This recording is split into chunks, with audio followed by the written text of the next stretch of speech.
होती रणवण्याची धार मातृत्वात होती रणवण्याची धार संस्कारात रोवला स्वराज्याचा विचार संस्कारात रोवला स्वराज्याचा विचार शिवराय घडले जिच्या तेजातून शिवराय घडले जिच्या तेजातून ती जिजामाता शक्तीची साकार ती जिजामाता शक्तीची साकार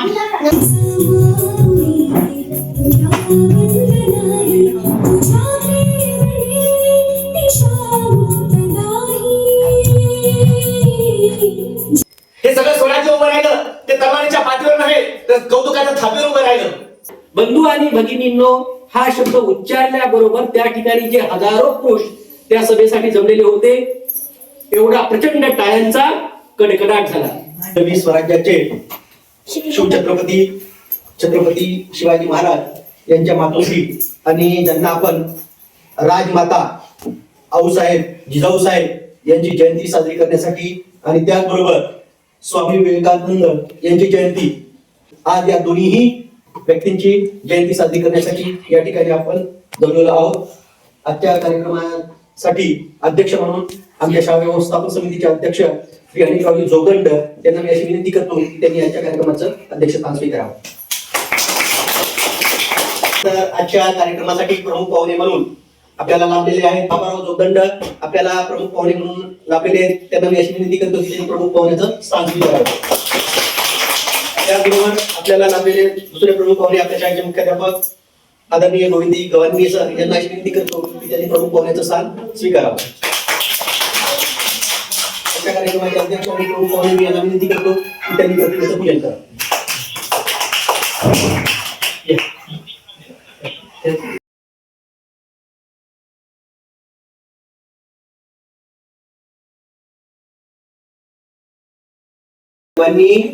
शिवबाला घडवलं म्हणून एवढं मोठं स्वराज्य उभं राहिलं. स्वराज्याच्या निर्मितीमध्ये छत्रपती शिवाजी महाराजांचा जो सिंहाचा वाटा आहे त्याच्यामध्ये मोलाचं मार्गदर्शन जिजाऊ साहेबांनी शिवाजी महाराजांना केलं आणि म्हणूनच हे स्वराज्य घडलं. त्याचबरोबर आज स्वामी विवेकानंद यांची जयंती आहे. जिजाऊ महासाहेबाबद्दल आपल्याला बरीचशी माहिती आहे पण स्वामी विवेकानंदाबद्दल आपल्याला तेवढीशी माहिती मुलांना तरी नाहीये. अमेरिकेमध्ये एकदा सर्व धर्माची परिषद भरलेली होती. मग त्याच्यामध्ये हिंदू धर्म मुस्लिम धर्म ख्रिश्चन धर्म असे सगळ्या धर्माचे लोक आलेले होते आणि प्रत्येक जण आपल्या आपल्या धर्माचं श्रेष्ठत्व माझा धर्म किती श्रेष्ठ आहे हे असं सांगत होता. आणि मग त्या ठिकाणी स्टेजवर सगळ्या प्रत्येक धर्माचे प्रतिष्ठित व्यक्ती बसलेले होते आणि अवघ्या 16 वर्षाचा नरेंद्र स्वामी विवेकानंदाचं मूळ नाव नरेंद्र आहे आणि तोही स्टेजवर असा बसलेला होता. लोकांना वाटलं हे काय भगवे कपडे घातलेला माणूस आहे हा काय इथं भाषण करणार आहे. वाटतं ना एखाद्या कपड्यावरून वगैरे आपल्याला वाटतं अरे हा माणूस काही एवढा विद्वान नसेल असं सहज वाटतं. तसं त्या ठिकाणी सुद्धा लोकांना वाटत होतं आणि प्रत्येक जण स्टेजवर उभं राहिल्यानंतर म्हणायचा लेडीज अँड जेंटलमन. काय म्हणायचा लेडीज अँड जेंटलमन म्हणजे या सभेला उभं टाकलेले स्त्री आणि पुरुष हो. काय म्हणायचा स्त्री आणि पुरुष हो. परंतु ज्यावेळेस स्वामी विवेकानंद स्टेजवर उभे राहिले आणि त्यावेळेस त्यांनी आवाहन केलं या ठिकाणी जमलेल्या समस्त माझ्या बंधू आणि भगिनींनो. काय सांगितलं त्यांनी बंधू आणि भगिनींनो. बंधू आणि भगिनींनो हा शब्द उच्चारल्याबरोबर त्या ठिकाणी जे हजारो पुरुष त्या सभेसाठी जमलेले होते एवढा प्रचंड टाळ्यांचा कडकडाट झाला. म्हणजे आपल्या हिंदू धर्माची जी शिकवण आहे आपण समस्त लोकांना आपले काय म्हणत असतो बंधू आणि भगिनी भाऊ बांधव आपण मानत असतो. संस्कारात रोवला स्वराज्याचा विचार संस्कारात रोवला स्वराज्याचा विचार शिवराय घडले तिच्या तेजातून शिवराय घडले तिच्या तेजातून ती जिजामाता शक्तीची साकार ती जिजामाता शक्तीची साकार. नमस्कार माझे नाव धनंजय शेळके जिल्हा परिषद प्राथमिक शाळा वलमाडी तालुका सेलू जिल्हा परभणी. मी आज आपल्या समोर उभी आहे राजमाता राष्ट्रमाता जिजाऊबद्दल बोलण्यासाठी. होती रणवण्याची धार मातृत्वात होती रणवण्याची धार संस्कारात रोवला स्वराज्याचा विचार संस्कारात रोवला स्वराज्याचा विचार शिवराय घडले जिच्या तेजातून, शिवराय घडले जिच्या तेजातून, ती जिजामाता शक्तीची साकार, ती जिजामाता शक्तीची साकार. नमस्कार, मी अलका नाथराव लोखंडे, वर्ग 4, जिल्हा परिषद प्राथमिक शाळा वलंगवाड, तालुका सेलू, जिल्हा परभणी. मी आज आपल्या समोर उभी आहे राष्ट्रजननी राजमाता जिजाऊबद्दल बोलण्यासाठी. आजच्या कार्यक्रमाचे आदरणीय अध्यक्ष महोदय, प्रमुख पाहुणे, माजी वर्ग शिक्षक श्री पांडुरंग मोरे सर, मार्गदर्शक तथा मुख्याध्यापक आदरणीय गोविंद गव्हाणे सर आणि माझ्या समोर बसलेले प्रिय बालमित्र मैत्रिणींनो, मी आज ज्या महान मातृशक्तीबद्दल बोलणार आहे ते केवळ एका राजाची आई नव्हती, तर संपूर्ण राष्ट्राची घडवणारी माता होती. ती म्हणजे राष्ट्रमाता राजमाता जिजाऊ साहेब. जिजाऊ म्हणजे नाव नाही, जिजाऊ म्हणजे संस्काराची शाळा, जिजाऊ म्हणजे धैर्याची मूर्ती आणि जिजाऊ म्हणजे स्वराज्याची पहिली ठिणगी. त्या काळात स्त्री म्हणजे घराच्या 4 भिंतीत अडकलेली समजली जायची, पण जिजाऊंनी त्या भिंती मोडल्या आणि एका बालकाच्या मनात रामायण, महाभारत, स्वराज्य आणि स्वाभिमान रोवला. तो बालक म्हणजे छत्रपती शिवाजी महाराज. शिवाजी महाराज घडले कारण त्यांच्या मागे जिजाऊ सारखी माता उभी होते. तिने केवळ मुलाला तलवार चालवायला शिकवली नाही, तर ती का चालवायची हे शिकवले. स्थिती माते समान वर्धन पवित्र, अन्यायाविरुद्ध उभे राहणे हाच खरा धर्म. हे संस्कार जिजाऊंनी शिवरायांच्या रक्तात ओतले. पतीचे छत्र आठवले, राजकीय संघर्ष, अपमान, संकटे, पण जिजाऊ कधी ढासळल्या नाहीत. त्या रडल्या नाहीत, त्या घडवत राहिल्या. त्या केवळ शिवरायांच्या आई नव्हत्या, त्या संपूर्ण राष्ट्राच्या घडवणाऱ्या पहिल्या मार्गदर्शक होत्या. डोंगरासारख्या उभ्या होत्या, स्वराज्याचा अभिमान बाळगतो त्याच्या पायामध्ये जिजाऊंचे संस्कार. म्हणूनच जिजाऊ शिकवतात की आई म्हणजे जन्म देणारी नसते, ती भविष्य घडवणारी असते. आजच्या प्रत्येक आईने आणि प्रत्येक तरुणीने जिजाऊंकडे पाहिले पाहिजे. माझं भाषण संपवताना मी अभिमानाने म्हणते, शिवराय घडले कारण जिजाऊ होत्या. जिजाऊ अमर आहेत कारण त्यांनी एक नव्हे तर संपूर्ण पिढी घडवली. जय जिजाऊ, जय शिवराय. त्यानंतर मी शाळेचे मुख्याध्यापक यांना विनंती करतो की त्यांनी सविस्तर मार्गदर्शन करावे.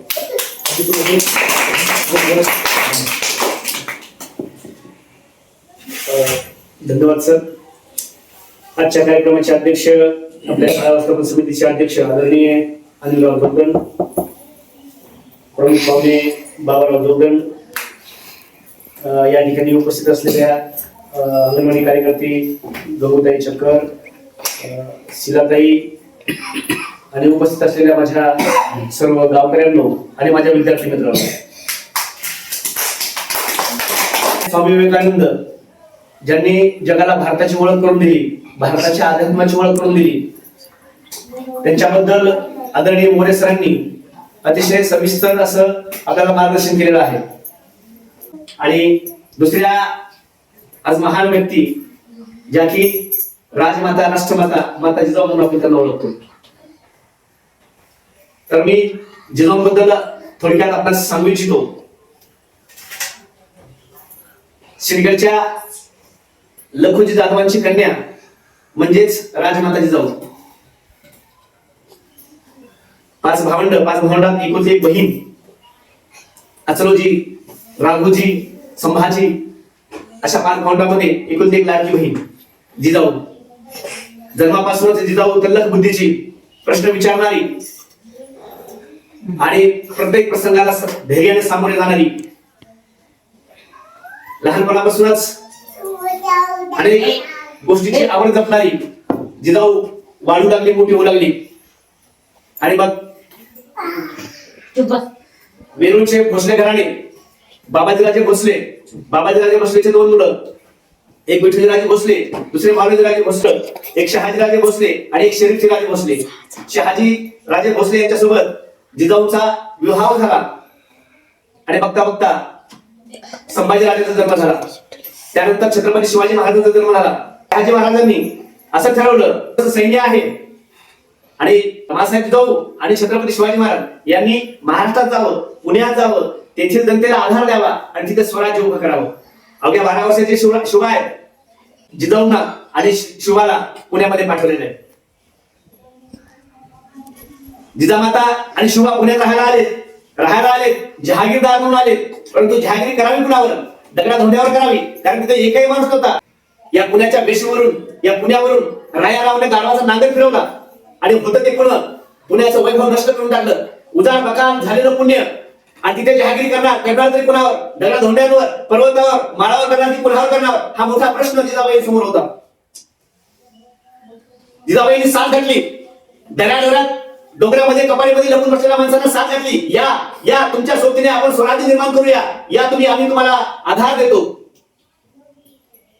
आणि दऱ्याखोऱ्यामध्ये लपलेला पानागंदा झालेली माणसं हळूहळू जिजामातेच्या आज्ञेनुसार गावामध्ये येऊ लागली.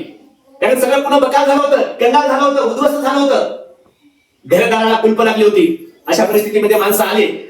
माणसांनी प्रश्न विचारला, मासाहेब तुम्ही म्हणता यावं, कोणाच्या जीवावर यावं? इथं परत हे गणिमय येतात, हे आश्मय येतात आणि आमचं होतं ना सगळं नष्ट करतात, आम्ही परत कोणाच्या जीवावर यावं? तितक्यात जिजामाता कळल्या, या तुम्हाला संरक्षण आमची शोभा देतील. त्यांच्या छत्रछायाखाली सगळे आपण स्वराज्य निर्माण करूया. माणसं म्हणाली, ठीक आहे माणसाहेब तुम्ही म्हणता, आम्ही येऊ, परत आम्ही या पुण्यामध्ये राहायला येऊ. परंतु रायारावांनी जो गाढवाचा नांगर पुण्यावरून फिरवलाय आणि जी तुटकी माळ, तुटकी चप्पल आणि आग लावलेली आहे, तिचं काय करायचं? त्या रायारावांनी गाढव फिरल्यानंतर त्यांनी असं लोकांमध्ये एक संदेश दिला होता की जो कोणी ही पहाड उपटून काढेल त्याचा निर्वंश होईल. आणि तितक्या जिजामाता कळाल्या, ती पहाड मी उपटून टाकेल. आणि जिजाबाईंनी स्वतः ती पहाड उपटून टाकली. होऊ द्या माझा निर्वंश झाला तर चालेल, पण तुम्ही या इथं या, आपल्या या गावामध्ये या, आपल्या या शहरामध्ये या. आणि मग लोकांना विश्वास बसला. लोक पुण्यामध्ये यायला लागली, राहायला लागली. परंतु जसं जसं राहू लागली, राहण्याचा प्रश्न मिटला, पण खायचं काय? मग जिजामातांनी त्यांना बैल, नांगर, रावतं, बी बियाणं पुरवलं आणि शेती करायला लावली. मस्त शेती आली, धान्य वाढलं, पिकं बहरली, मोत्याची सारखी कंस लगडली. परंतु जंगली जनावर स्वापदांचा सुळसुळाट वाढला आणि हातातोडाशी आलेले कंस ते जंगली जनावर नष्ट करायचे. रानगवे असतील, अशा प्रकारचे जंगली प्राणी ते नष्ट करायचे. कोणीतरी धावत आलं, मासा जंगली जनावर येत आहेत आणि आमचं सगळं पीक उभं पीक नष्ट करतायत. आम्ही काय खावं, आम्ही काय प्यावं आणि आम्ही कसं जगावं? मासाबाईच्या डोक्यात युक्ती सुचली. मासाबाईंनी सांगितलं, दवंडी दिली गावागाव आणि मासाबाईंनी सांगितलं की आजपासून जो कोणी या जंगली स्वापदांचा बंदोबस्त करेल त्याला एक सोन्याचं कडक भेट दिलं जाईल. गावोगाव दवंडी दिले गेले. गावागावचे तरुण पुढे येऊ लागले, रात्रभर पहारा करू लागले, पिकांचं संरक्षण करू लागले.